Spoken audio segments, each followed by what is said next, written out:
Caste census होना ही चाहिए। उत्तर भारत में बिहार हो, उत्तर प्रदेश हो, राजस्थान हो, हरियाणा हो और बाकी क्षेत्रों में भी जाति जनगणना एक बड़ा मुद्दा है।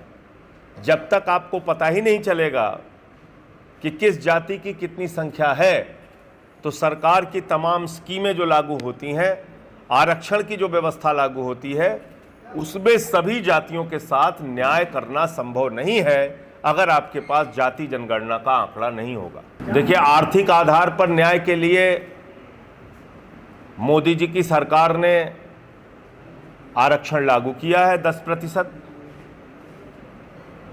और सामाजिक न्याय के सिद्धांत के हिसाब से पिछड़ों के लिए, वंचित समाज के लिए आरक्षण की व्यवस्था है। तो अब कहां बचा?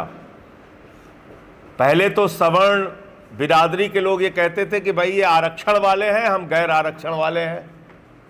अब तो उन्होंने आपको भी आरक्षण दे दिया, कह दिया कि हाँ भाई, आर्थिक आधार पे जो सवर्ण पिछड़े हैं उनको भी हम आरक्षण देंगे।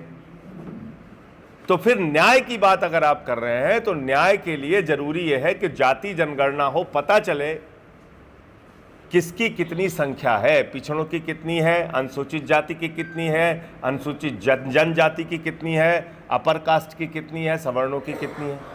ये जानकारी ले लेने में बुराई क्या है? अच्छा, अगर ऐसा नहीं है तो आप पिछड़े और ओबीसी और अनुसूचित जाति जनजाति के लिए जो स्कीम चला रहे हैं सरकार की ओर से, उसमें न्याय कैसे हो पाएगा? अल्पसंख्यक समुदाय के लिए जो सरकार नीतियां चला रही है, उस पर न्याय कैसे हो पाएगा?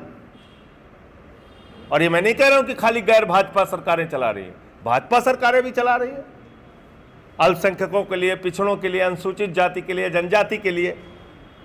तो उस स्कीम में न्याय कैसे हो पाएगा?